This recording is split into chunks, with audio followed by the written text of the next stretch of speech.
राम सिंह जी की आंखों के सामने कई सारे लोग एक लाश के आसपास बैठे थे।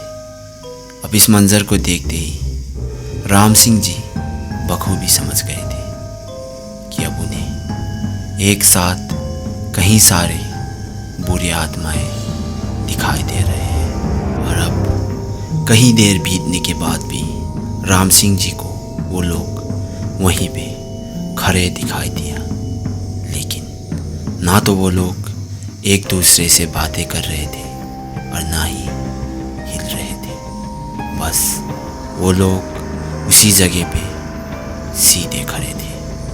और तभी राम सिंह जी को उस भीड़ के अंदर से एक इंसान का चेहरा साफ साफ दिखाई दिया। और उस चेहरे को देखते ही राम सिंह जी का पैरों तले जमीन खिसक गया। और वो चेहरा बल्कि किसी और का नहीं, खुद राम सिंह जी का बड़े भाई का था, जिन्हें मरा हुआ कई साल गुजर चुका था। अब उस चेहरे को देखते ही राम सिंह जी कुछ समझ पाते, उसके आगे ही उन्हें किसी बूढ़ी औरत का जोर जोर से हंसी सुनाई देने लगा।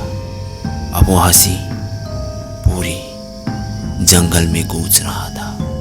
अब ऐसे वक्त में और कोई होता तो शायद वहीं पे हार मान जाता, लेकिन राम सिंह जी ने हार नहीं माना। और जैसे तैसे उस जगह से राम सिंह जी अपने घर की तरफ दौड़ने लगा। और जब राम सिंह जी अपने घर की तरफ दौड़ रहे थे, तब उन्हीं के बड़े भाई की आवाज़ में किसी ने पीछे से उन्हीं का नाम पुकारा। राम सिंह जी ने उस आवाज़ को नज़रअंदाज करते हुए अपने घर की तरफ दौड़ता रहा। और देखते ही देखते राम सिंह जी अपने घर के सामने था। और राम सिंह जी का कहना है कि इस हादसे के बाद वो लगभग 1 महीने तक बीमार होता रहा।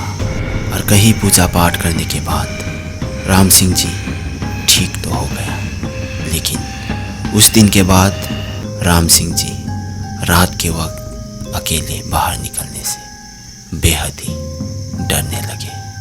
तो फ्रेंड्स, ये था नेपाल का रियल हॉरर स्टोरी जो राम सिंह जी के साथ घटा था। और अगर आप लोग रियल हॉरर फैन हो और आप लोग ऐसी कहानियाँ सुनते ही रहते हो, तो हमारे इस छोटे से मिनी हॉरर चैनल को भी लाइक और सब्सक्राइब करना मत भूलिएगा। मिलते हैं अगली कहानी में।